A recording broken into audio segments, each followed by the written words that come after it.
తెలంగాణలో వాతావరణం మారింది. ఈ నెల 9 వరకు రాష్ట్రంలో అక్కడక్కడ వర్షాలు కురిసే అవకాశం ఉందని వాతావరణ శాఖ వెల్లడించింది.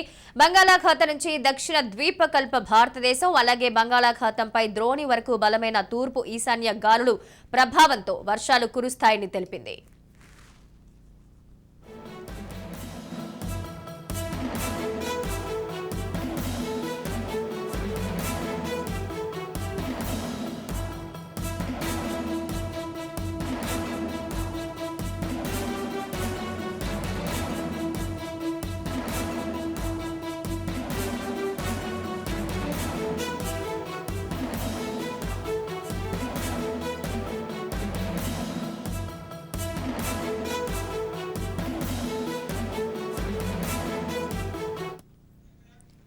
నాగర్ కర్నూలు, వనపర్తి, జోగులాంబ, గద్వాల్, భద్రాద్రి కొత్తగూడెం, ఖమ్మం, సూర్యాపేట, నల్గొండ జిల్లాల్లో వర్షాలు కురుస్తాయని పేర్కొంది. అదే సమయంలో రాష్ట్రంలో విభిన్న వాతావరణ పరిస్థితులు నెలకొంటున్నాయి. పగలు ఎండలు మండిపోతూ ఉండగా రాత్రులు ఉదయం వేళల్లో ఉష్ణోగ్రతలు పడిపోతూ ఉన్నాయి. ఇదిలా ఉంటే ఇప్పటికే ఏపీలో పలు చోట్ల వర్షాలు పడుతున్నాయి.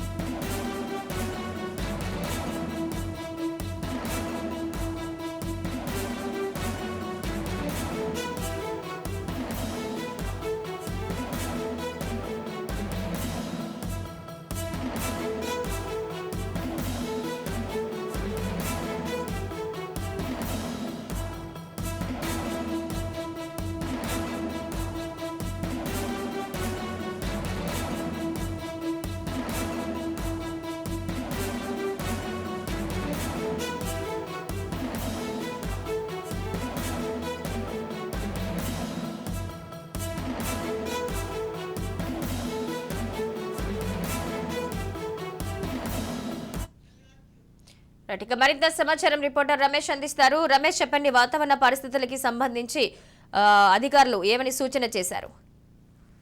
బంగాళాఖాతంలో ఏర్పడినటువంటి ధోని ప్రభావం కారణంగా ఈ నెల 9వ తేదీ వరకు కూడా రాష్ట్రంలో అక్కడక్కడ తేలికపాటి నుంచి మోస్తారు వర్షాలు కురిసేటువంటి అవకాశం ఉందని హైదరాబాద్ వాతావరణ కేంద్రం చెప్తోంది. ముఖ్యంగా బంగాళాఖాతం నుంచి ఆగ్నేయ దిశగా వీస్తున్నటువంటి గాలుల ప్రభావం కారణంగా కూడా ఈ వర్షాలు కురిసేటువంటి అవకాశం ఉంది. నాగర్ కర్నూలు, వనపర్తి, అలాగే ఉమ్మడి నల్గొండ, భద్రాద్రి కొత్తగూడెం, సూర్యాపేట జిల్లాల్లో కూడా వర్షాలు కురిసేటువంటి అవకాశం ఉంది. అయితే మధ్యాహ్నం పూట ఎండ విపరీతంగా ఉంటున్నప్పటికీ కూడా ఇటు రాత్రి కానీ తెల్లవారుజామున కానీ ఉష్ణోగ్రతలు అయితే ఒకసారిగా పడిపోయినటువంటి పరిస్థితి ఉంది. వాతావరణంలో మార్పుల కారణంగా కూడా ఉష్ణోగ్రతలు అయితే ఒకసారిగా పడిపోయినాయి. ఇప్పుడు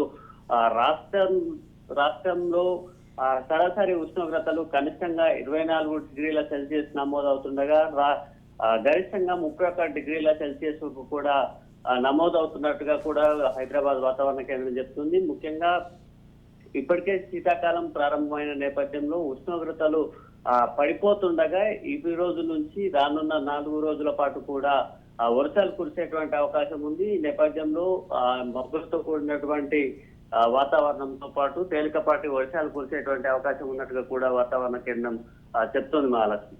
రైట్, థ్యాంక్ యూ రమేష్.